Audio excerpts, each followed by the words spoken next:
Hare Krishna. So nice to have all of you here. And we will begin our presentation for today. Just give me 1 minute.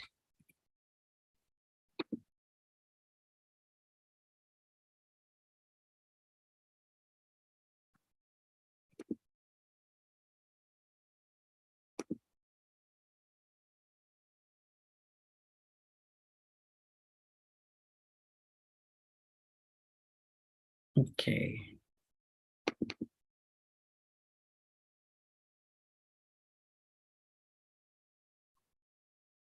Okay. So today we will be covering the 13th chapter of Canto 3, The Appearance of Lord Varahadev. Very wonderful chapter. And a little summary of what is going on previously. In other words, what happened in the last chapter, so we can connect it to this chapter. So in the last chapter, we heard how Brahma, his attempts to create, right?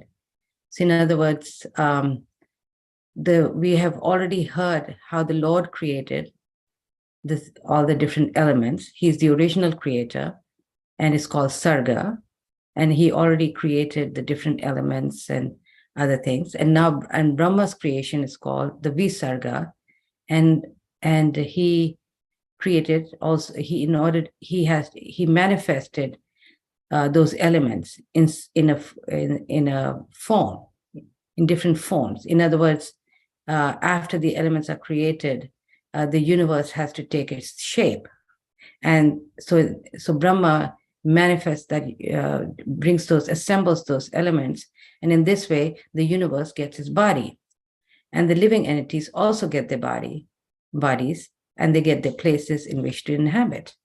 So this is what's going on. This is what's going on in this chapter.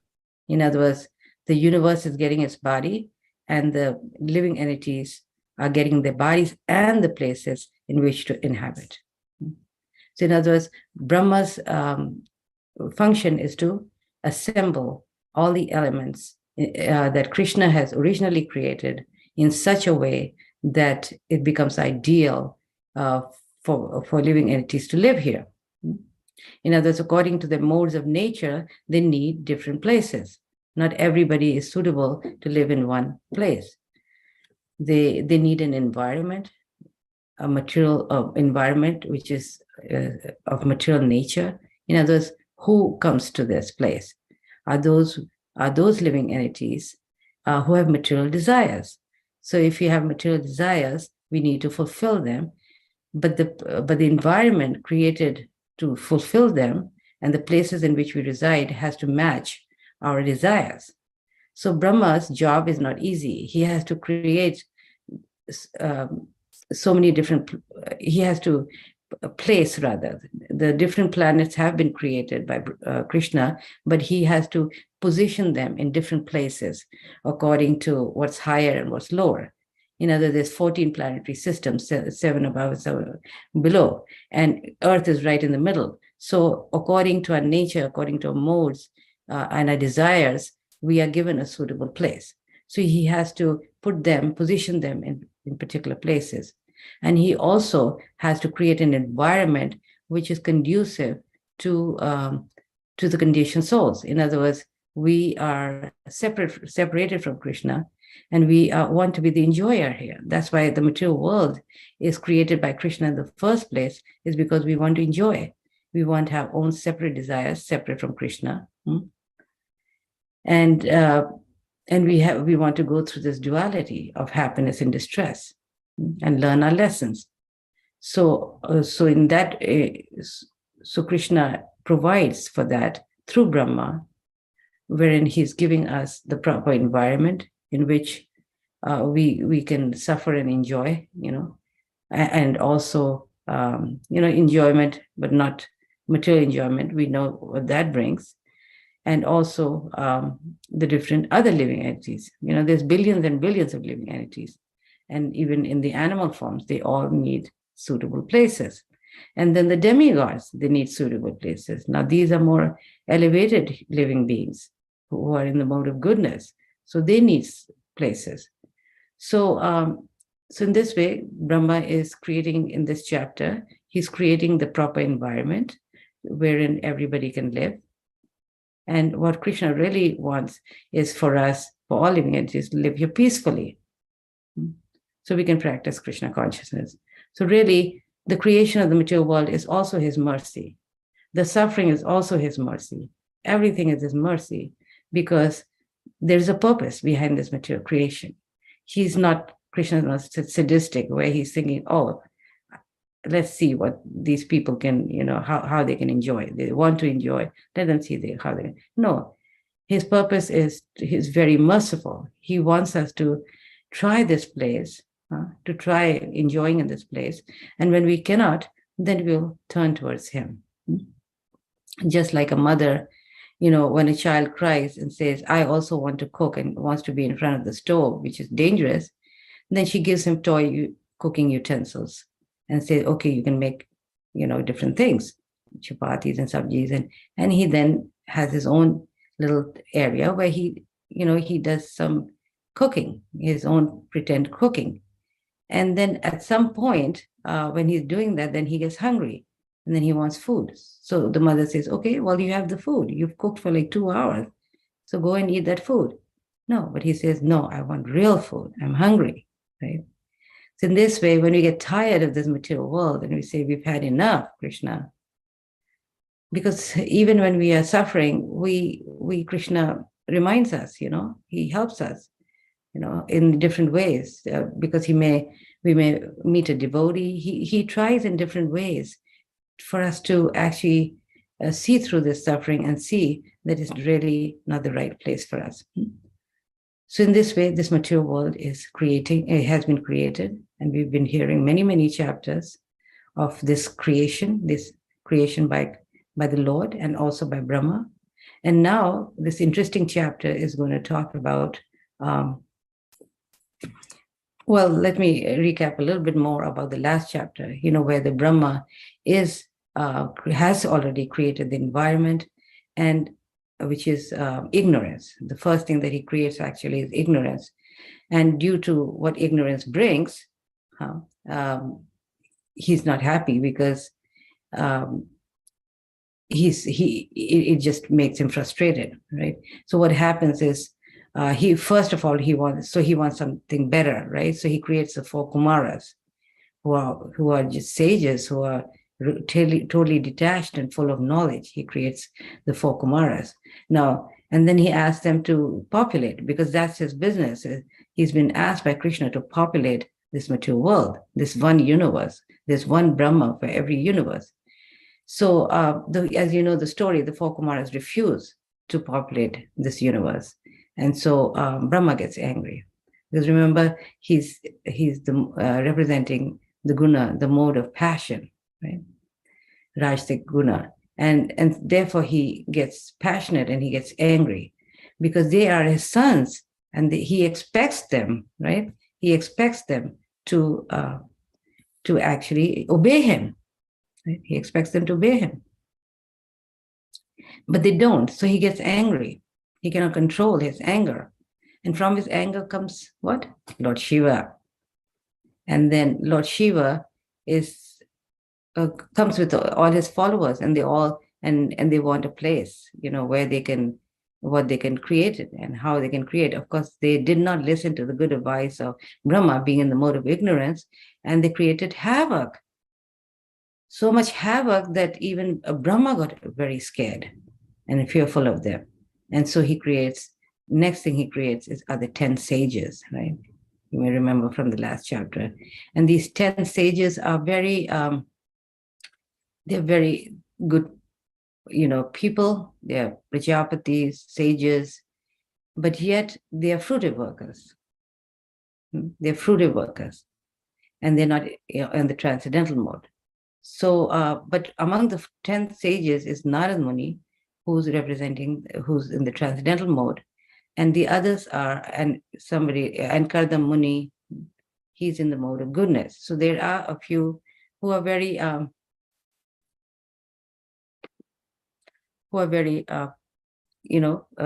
good in the mode of goodness, but mostly all of them are in the mode of passion,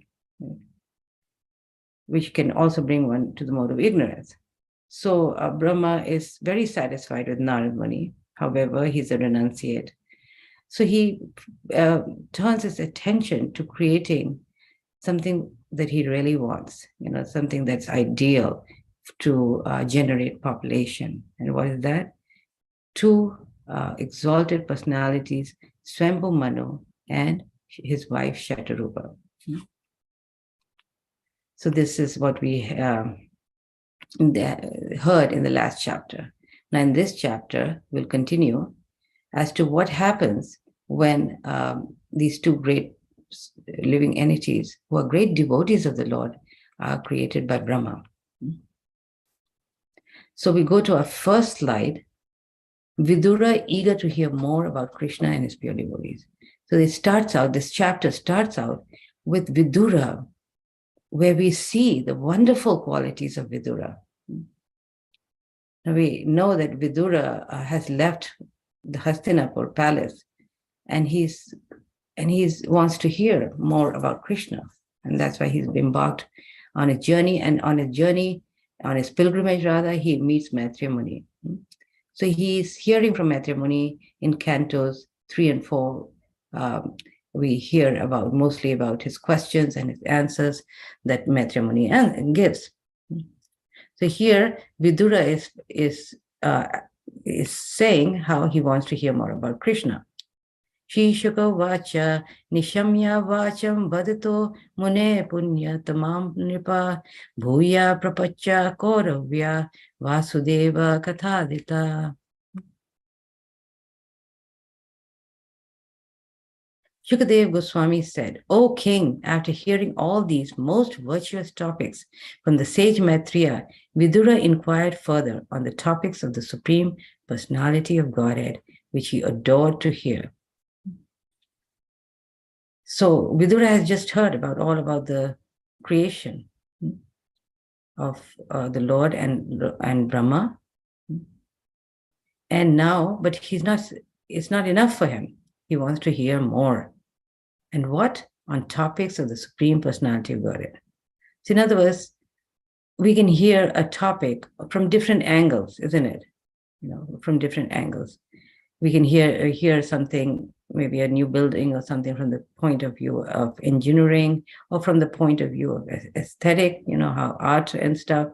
Or we can hear, oh, this is going to be a temple, and this is where the Lord is going to be put. That could be our focus, right? Or maybe it's my home, but I want to see where I can put Krishna and the altar. So one can understand something from different points of view, right? So here, Vidura, he wants to hear more about Brahma's creation and what happened next. In other words, Brahma just created two perfect human beings, and that was Swambhu Manu and Shatarupa. So he wants to hear more about them and how they ruled and what kind of advice Brahma gave to them. So we see Vidura's eagerness is not about just curiosity about mundane things. Vidura's curiosity, eagerness is about Krishna, to hear the topics of Krishna.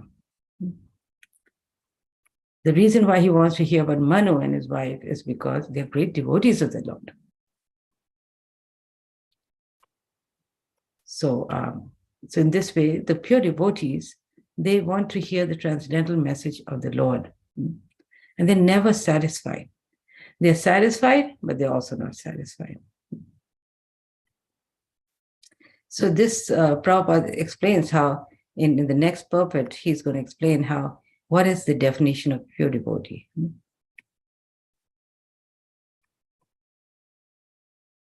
In the following verses, actually, in the third and fourth. So in other words, the pure devotee, Prabhupada explains, is somebody who's thinking of Krishna, but in a favorable way. He's wrapped up in thoughts of Krishna. Krishna and him are never separated. Unlike the demons who are thinking, like Shishupal, I mean, nowadays you won't even get, demoniac people who are thinking of Krishna, even in a bad way. But also, in a way, they are, because when they do things inimical to the Lord, in competition with the Lord, then it is thinking of Krishna in a unfavorable way. Because instead of accepting first the Creator and working under that concept, how to glorify His creation, they are thinking otherwise. So these people like demons like Kamsa and Shishwa, they were also intensely wrapped. They were, of course, wrapped intensely directly, right, in thoughts of Krishna. And they were trying to see ways of how they could kill Krishna. But that is not pure devotional service.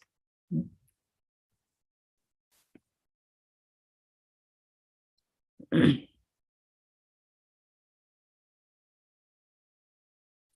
here Prabhupada explains the qualities of a pure devotee. So the Bhagavatam is all about Krishna and his pure devotees. So we should hear from a pure devotee glorifying other pure devotees, because this is what a pure devotee does. He glorifies other pure devotees. So when we hear from pure devotees glorifying other pure devotees, then our heart will become purified. Just like we can hear from the verse 4 talks about how one can hear from the spiritual master. And this way our hearts become purified.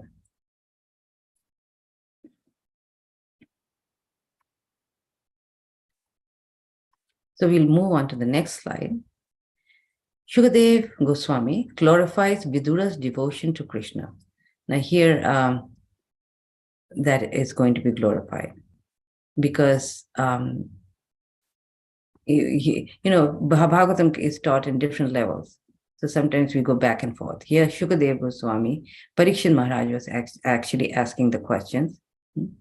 And Shukadev Goswami is answering it here. Okay, so he is glorifying, Shukadev Goswami in this verse is glorifying Vidura's devotion to Krishna. And he explains how the Lord, in the episode of when Krishna, when the battle was about to begin, they had made plans that the battle of Kurukshetra must happen. It must happen. So Duryodhan was very eager to have Krishna on his side, and so was Arjuna. So when Krishna came to visit Hastinapur, then Duryodhan tried to woo him to his side by inviting him to dine with him. And Krishna said, "No, I'm not going to dine with you. Why would anybody want to dine with people who are envious of you, right?" So he felt in the whole of Hastinapur, the only person that he wanted to dine with was Vidura, because he was among all the Kauravas, he was a great devotee of the Lord.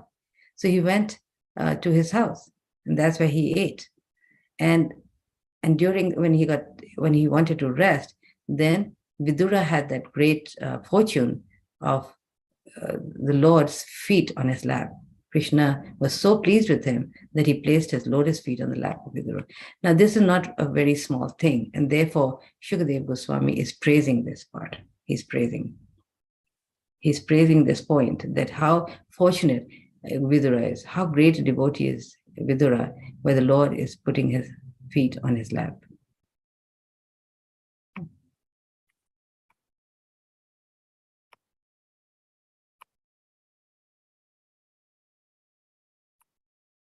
Okay. We'll move on to our next slide. Manu exemplifies a son's duty towards his father, verses 7 to 10.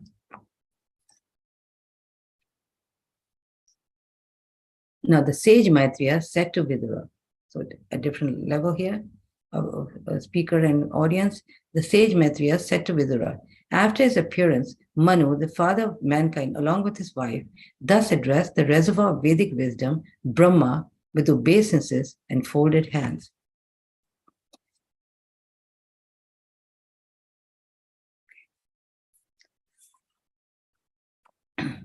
You are the father of all living entities and the source of their subsistence, because they are all born of you.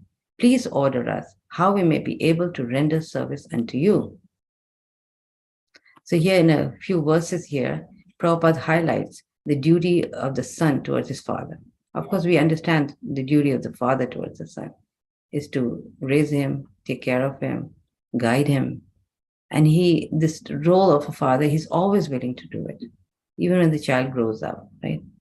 Here, what is emphasized is a son's duty towards his father, that he should not consider the father just a source of supply for all his needs, but when he is grown up, he should give service to his father. This is the law, the Vedic injunction, which governs anybody who's within this material creation. Is very important, right? So, so in this way, this is emphasized. Of course, we know that the Kumaras, they did not obey Brahma, and that's why he got angry, and they wanted to remain celibate. So the exception is that when children want to take the other path, stay away from further entanglement and not go into grihastha life, they may refuse to order the order of their father. And in this way, and they are not considered disobedient. So we see that there's so many different types of sons here with Brahma's interaction. When Brahma was creating different personalities, we saw the 4 Kumaras who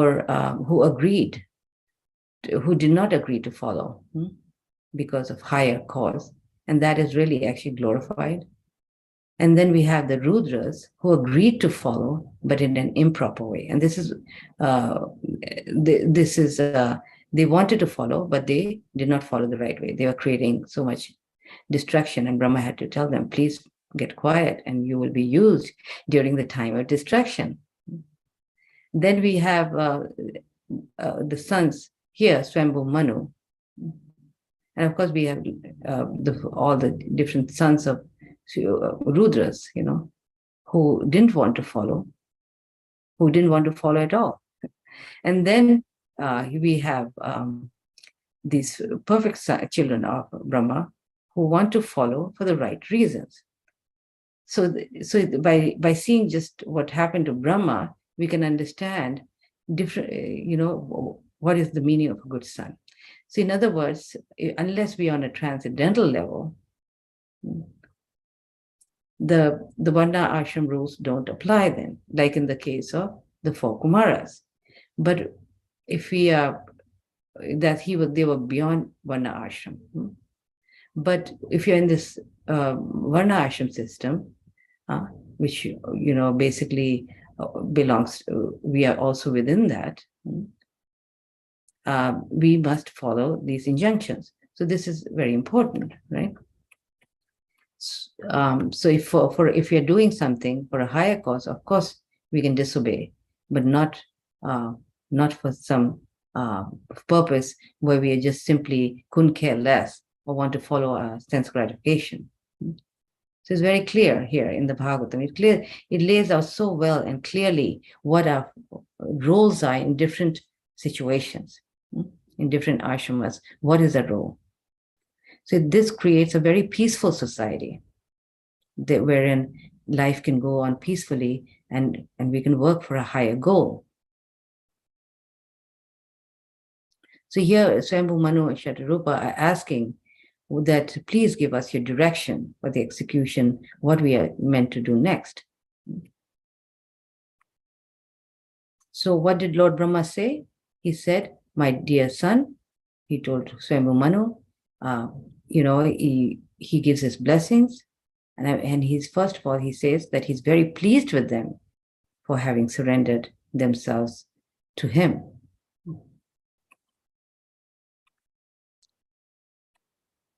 In this case, we see the ideal father and the ideal children, because of course in today's society you won't find that.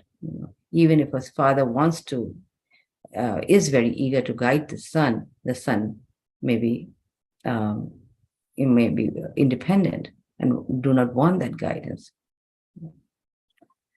So, but for those who are taking shelter of the scripture, these are very nice guidelines. Oh, hero, your example is quite befitting a son in relationship with his father. This sort of adoration for the superior is required. One who is beyond the limit of envy and who's sane accepts the order of his father with great delight and executes it to his full capacity. This adoration for the superior is very much lacking in today's society, isn't it? In fact, it's just the opposite. The Western culture, and now of course India is following fast, is to not to consider any authority, especially the authority of the parents, right, or any superior. But one can be, that's why the scriptures are like the guiding light, where we can follow and not create havoc for our lives. Here Prabhupada says, let's read in Prabhupada's words.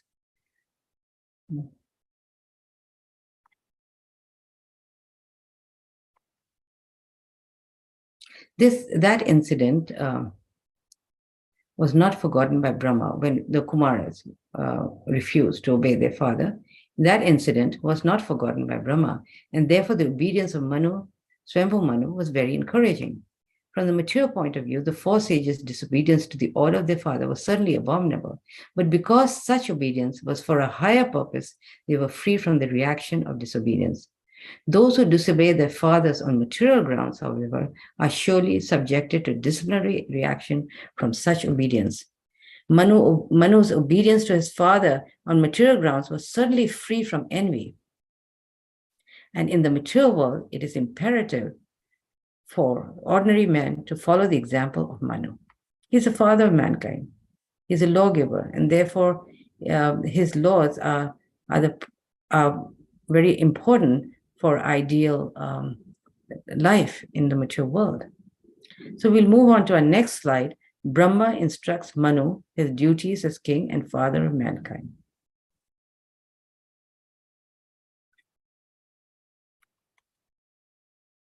So what did Brahma say? Huh?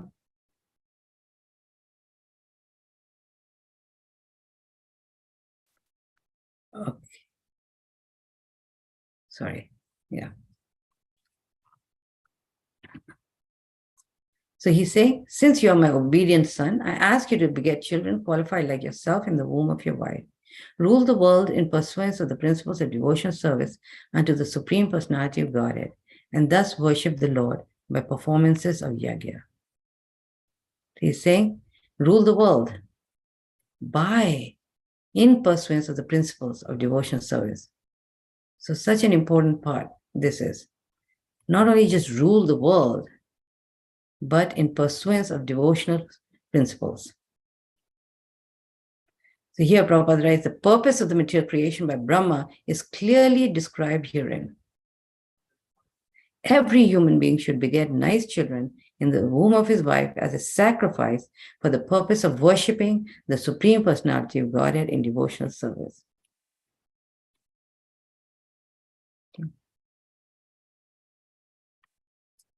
So this whole purpose is, what is this in pursuance? What does that mean in pursuance of devotional principles? It means that to take something material and to spiritualize it.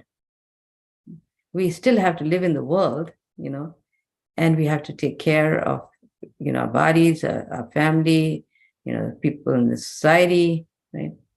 So what can we do? We have to spiritualize it.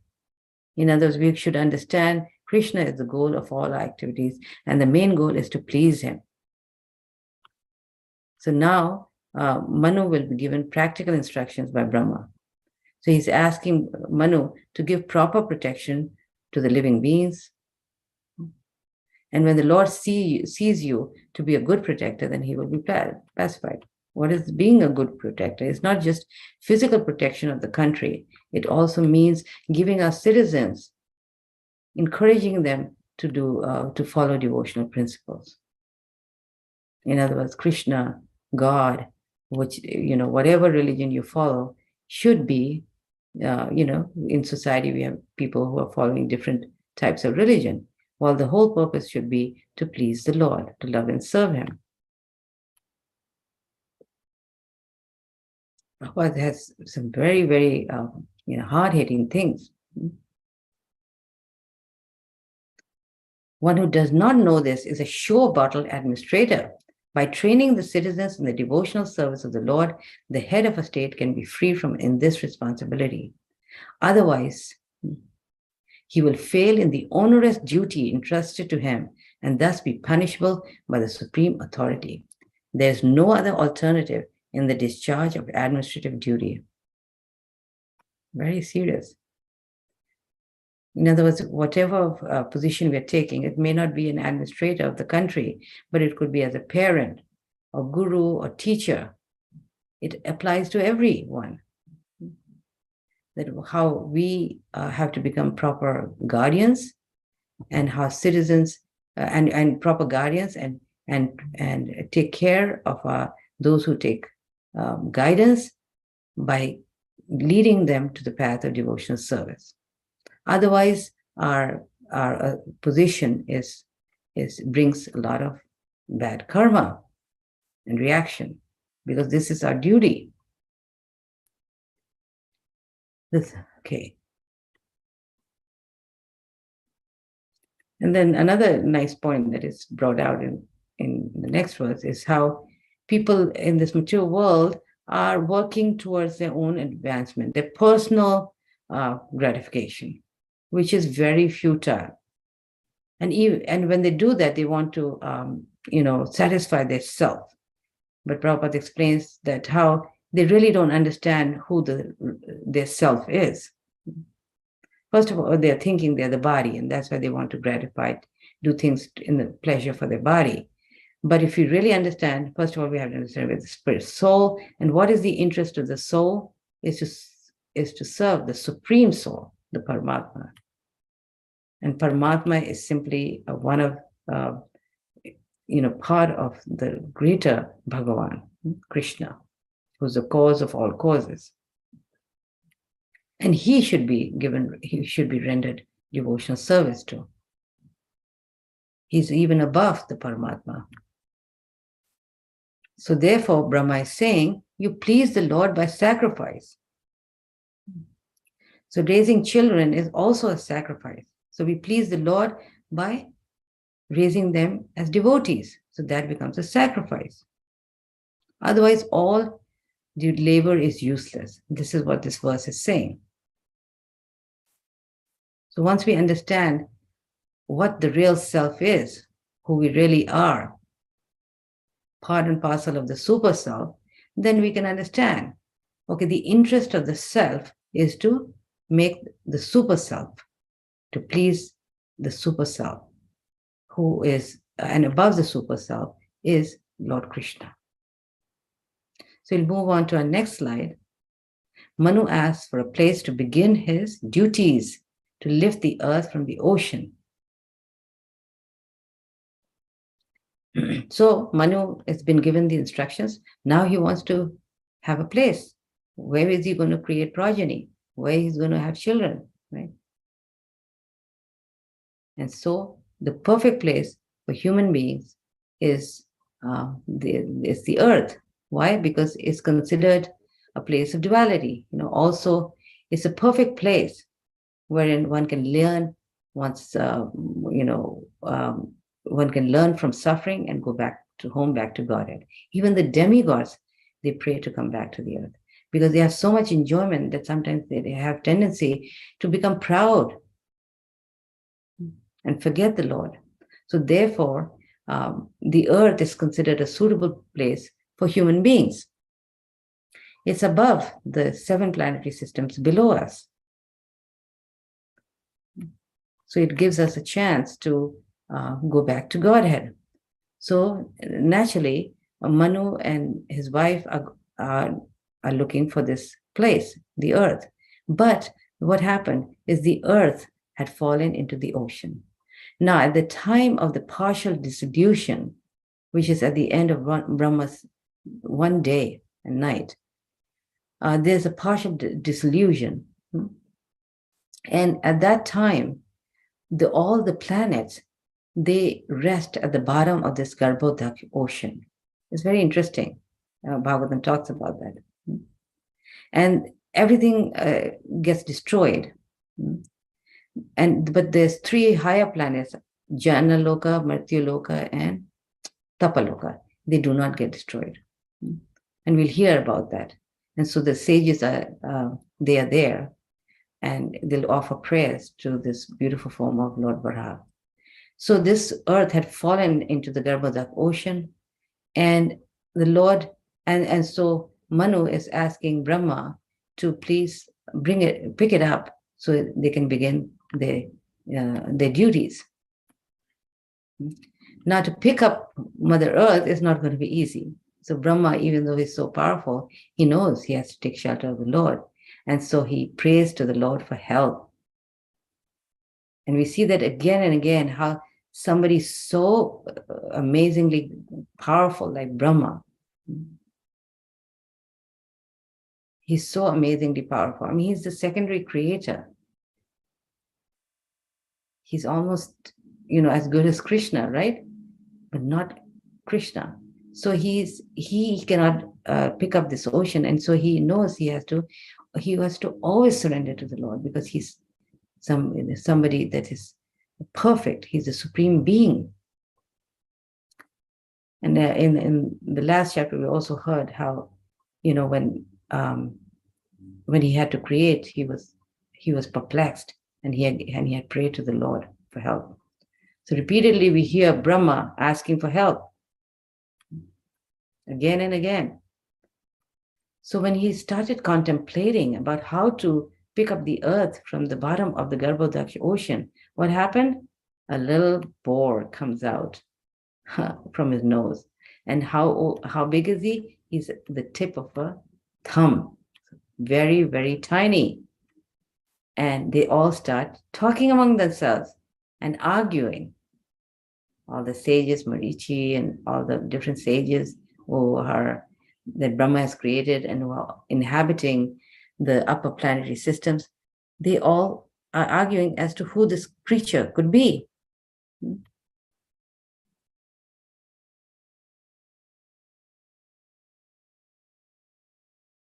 So all these verses from now, from text 11 until talk about how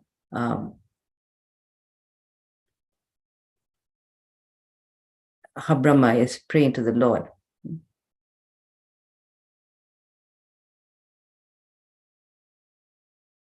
And this while he's contemplating, the little boar comes out, right? So we'll read from text 18. Okay. O descendant of Bharat, while Brahma was observing him, that boar became situated in the sky as in a wonderful manifestation, as gigantic as a great elephant. So this little boar that came out from his nose was not little anymore. He became bigger and bigger and bigger, to the extent that he covered the entire sky. That's why the sages in the upper planetary system could see him. He was so big, right? And this is very important for us to understand, because when we understand how amazingly omnipotent the Lord is, and we don't take this boar as some kind of lowly animal, and how he's Janardhan, the verse talks about how he's Janardhan, then we understand, we can understand 10th canto a lot easier, better, right? We understand that when the Lord is playing in Vrindavan as a little boy, or when he's dancing the gopis, it's not he's not some kind of mundane person, an ordinary little boy that Brahma was thinking, or the materialists think of the rasa dance, right? But he's the Lord, and he's very powerful. And whatever he does is transcendental and it's not mundane. Whether he's killing demons as a small child, whatever he's doing, it has nothing to do with anything material. So this form of Vara is very pertinent in that way to understand. Because when we see the Lord in this immense, immense form, he's getting bigger and bigger and he covers the entire sky. Not only that, his body is being described and his tusks, they're so powerful. Because Brahma, it's when this boar, when he becomes bigger and bigger and bigger, it says that how he's heavier than a mountain. He's heavy like a mountain. Because if somebody has to pick up a universe, or rather Mother Earth, the planet, how powerful he's got to be. So Varahadev is like a mountain. It's described like he's a mountain, like the mountain Himalayas. So in this way, he can, and his tusks are very powerful.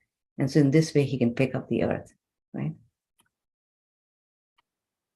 So it's as gigantic as a great elephant. And then in another place, it's saying that how he was like a mountain.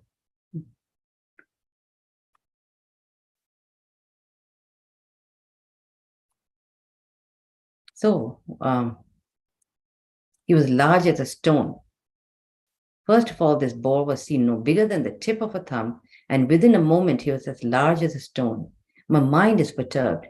Is he the Supreme Personality of Godhead, Vishnu? So Brahma is really perplexed. So we'll move on to our next slide. The activities of Lord Boar, Varahadev, as he picks the earth from water. Now his activities, what does he do? He picks up the earth.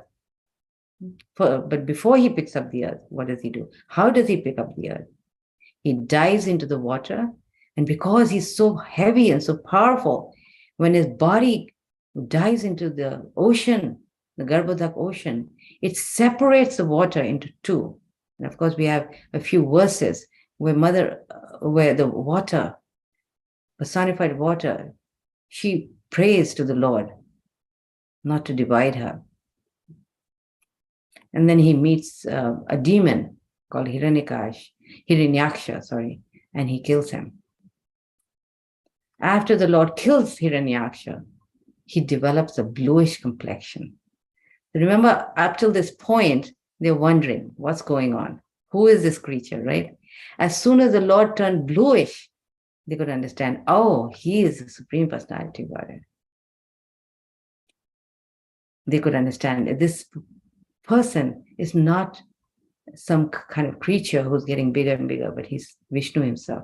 Of course, Brahma understood that earlier, because when he understood that something is coming from his nose, he understood that this is something very extraordinary. How could this happen? Now it's interesting in the Bhagavatam, it's explained how when the Lord's breathing, actually from his breathing, the Vedas come out, and that enters in the nostrils of Brahma. So this is how Brahma imbibes the Vedas from Krishna himself. Okay, so the Vedas, and so from Brahma's nose comes Varahadev, who's actually personified Vedas. So it's very interesting how why Varahadev is coming out of Brahma is because he's Vedas personified, and the Vedas entered Brahma's body from the breathing of Vishnu.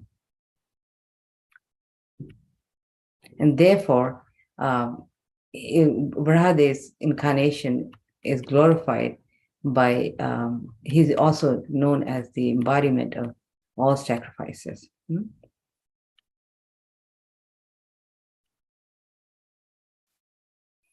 So, while Brahma was deliberating with his sons, the Supreme Personality of Godhead, Vishnu, roared tumultuously like a great mountain. Now, this roaring is being explained that it was not the ordinary roaring of a lion, but rather the roaring of a great body, somebody immense. So the noise, the roaring that will come out will be according to the size of the body or the power of the body. So the lion can roar and everybody's like shudders to hear the roar. But his roaring is just according to the size of his body. So you can imagine when Varahadev roared, how immense that would be. And of course, it brought joy to the hearts of the devotees, because once they understood, okay, this is Krishna. And of course, Krishna's roaring is going to give wonderful happiness to the devotees, right? But that roaring became a source of great terror for those who are demoniac. And Prabhupada talks about, how, and keeps emphasizing this fact in the pulpit, that this Lord Boar should not be thought of as an ordinary pig or hog, right? Obviously, when the pig snorts, it's not pleasing.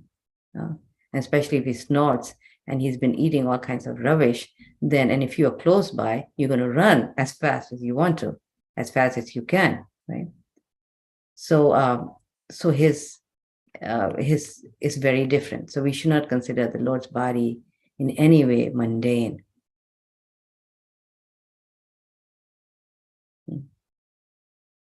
So here the residents of the upper planets are glorifying this form of Varahadev.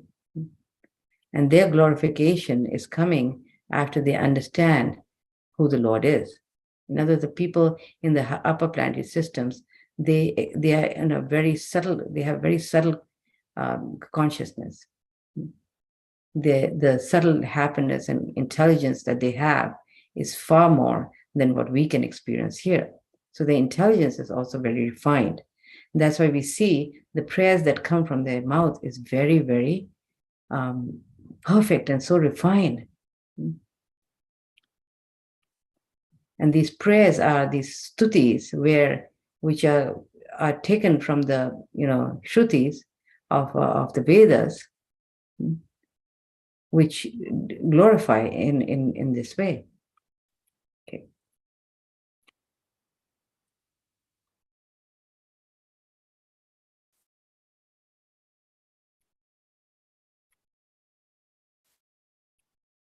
I'm just going through the verses, just one minute. So the Lord is playing like an elephant. He enters into the waters after roaring again in reply to the Vedic prayers by the great devotees. The Lord is the object of Vedic prayers, and thus he understood that the devotees' prayers are meant for him. Before entering the water to rescue the earth, Lord Boar flew in the sky, slashing his tail, his hard hairs. Okay. Sorry.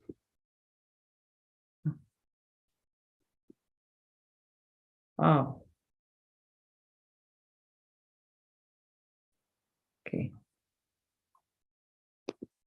Sorry. There's some people waiting to join.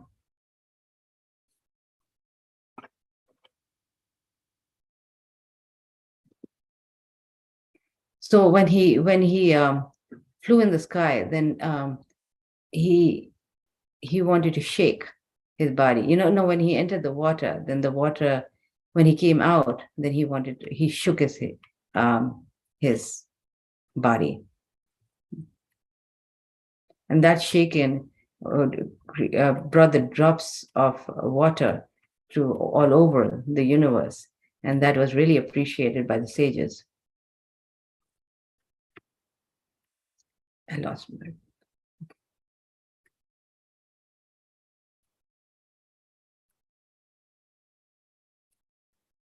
So Prabhupada mentions how, the sages are very clean people, very particular about cleanliness, and they wouldn't naturally, but they would not want any mundane hog near them, right? But here, the body of, because they understood the body of Varahadev was so transcendental, when he shook his body, and there was a spray of water from his hairs around his neck, then that became kusha grass. So these are all the different pastimes of Lord Varahadev. Okay, so we'll go on to the last slide since it's getting time. Okay. The sages of the higher planetary systems glorify Varahadev. The Lord is looking very beautiful, so they glorify the Lord and Mother Earth also. And in one purport, Prabhupada writes how people like to glorify Mother Earth, but they forget about the Father, because Mother Earth has no independent existence without the Father. Just like when the man plants the seed in the woman's womb, then only there can be a child. So he is the seed-giving Father. And so glorifying him is very, very important, because material energy, also the point is that material energy cannot act on its own. It needs the glance of the Lord. So they just glorified Varahadev, the Father, in many, many beautiful verses, and now and they're glorifying Mother Earth, of course, also. So for the Lord to lift the earth was not a big deal. It was like an elephant who's picking up a lotus flower. We see the picture in the Bhagavatam of Gajendra, how he picks up the lotus flower, to offer to the Lord. Easy for him, right? So the sages are glorifying in different ways.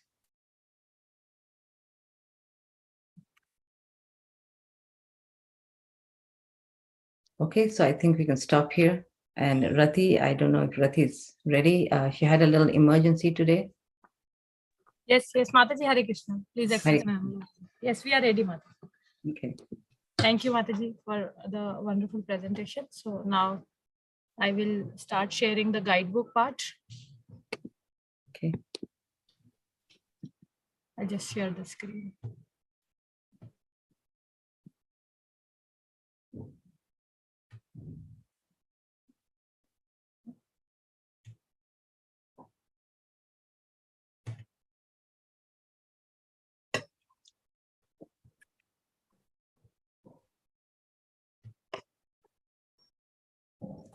Yeah. Is the screen visible? Yes.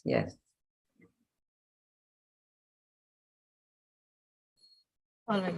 So the appearance of Lord Varaha, it starts with a story summary, Brahma's creation, such intrinsic matter, such intricate matter. Maitreya had described this subject at length, but Vidura was not satiated. He loved hearing about the Lord, and he wasn't tired yet. In fact, he felt enthused to hear more and more. So what happened after that? Vidura asked the next morning. So like this, it is going in a very conversational manner. As we see in all chapters, children can actually realize the story happening in front of them, even if we read it aloud.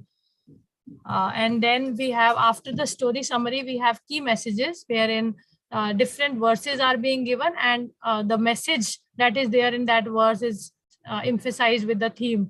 So children can actually relate the story very well with the important messages that are being given. And then there are understanding the story based questions, which there are multiple choice questions which children actually love to hear. And in groups also we can have them, individually also children, it is a nice way to recapitulate the entire story. And then we have higher order thinking questions. These questions are actually very helpful for children to go deep into the philosophy. So we can mark them before, while reading the translations children can go deliberate more upon these questions. And then there are activities, starting with artistic introspective activities. First one is this a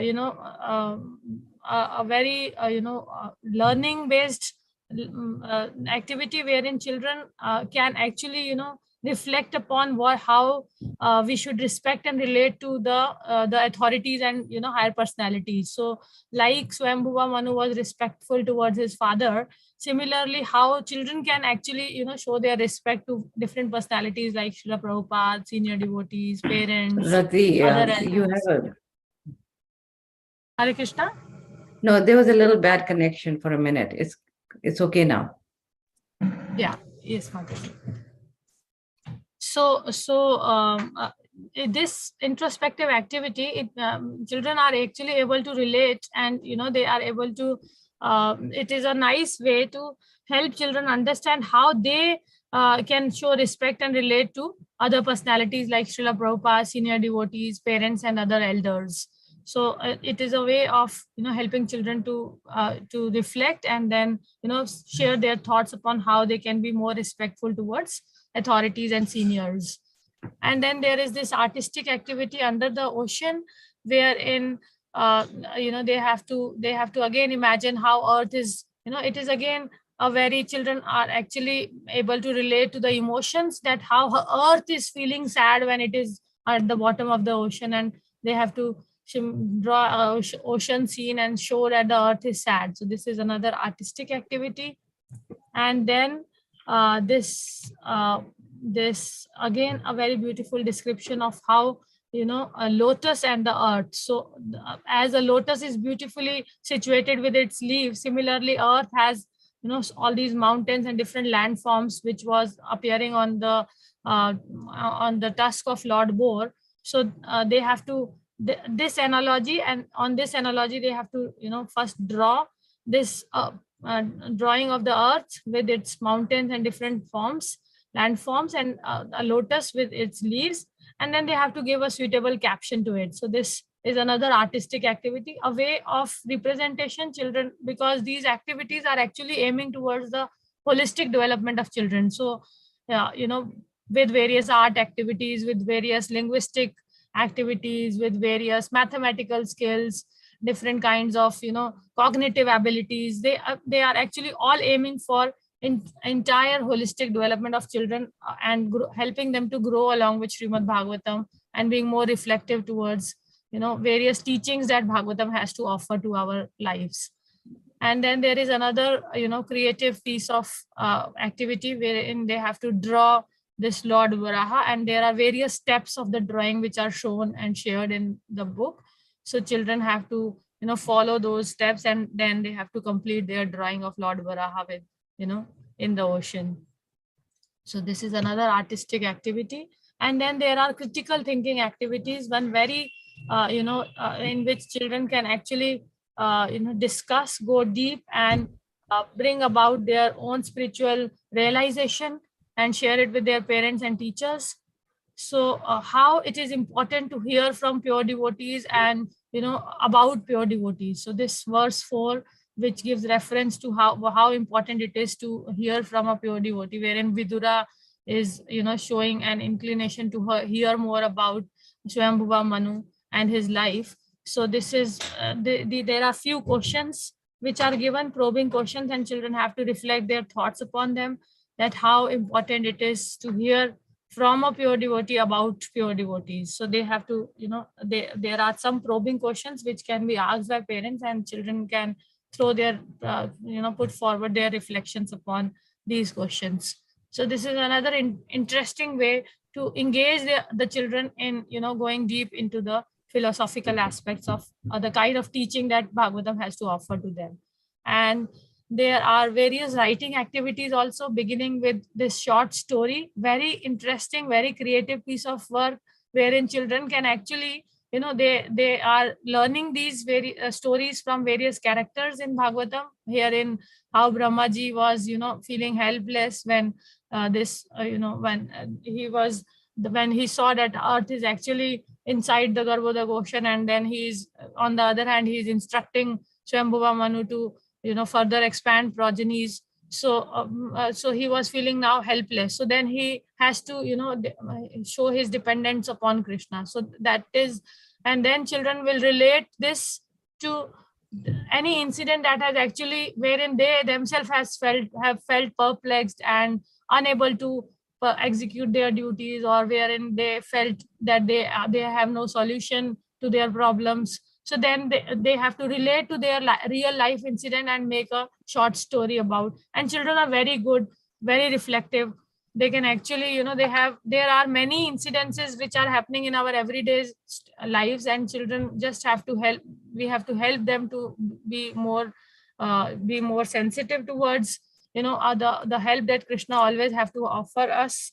So then they can actually, they can relate and be more dependent upon Krishna's mercy, and they can see that happening in their own life. So this was one small story that my daughter has written. One sunny day, my mother, father, and I came to Sarojini Nagar market. We saw no parking sign, but we parked our car there. Some time later, the traffic police came and said, "We will tow the car if you don't call your parents now." At that time, I was just 5-year-old child. I didn't knew English, but they were speaking in English. I could not able to understand. I began to cry.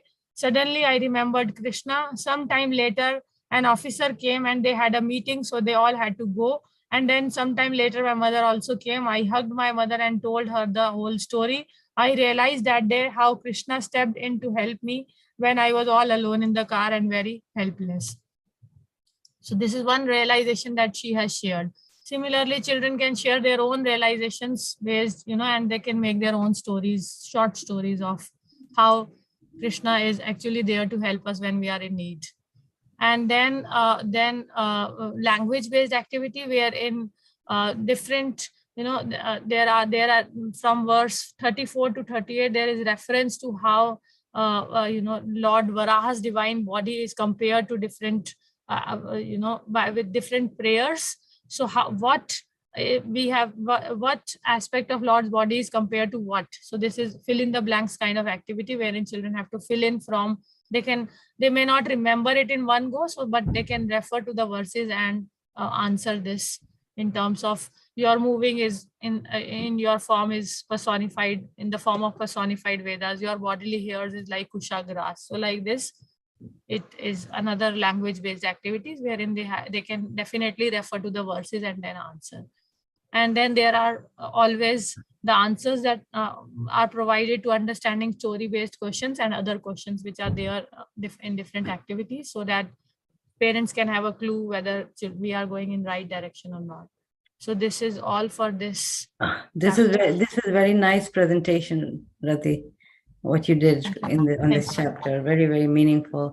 The story was very moving. So it's a lot of work that you did with your children in this chapter. Thank you very much. Thank you. Yeah. And she had a little emergency and she still managed to do her part. Her daughter was sick and she had to take her to the hospital.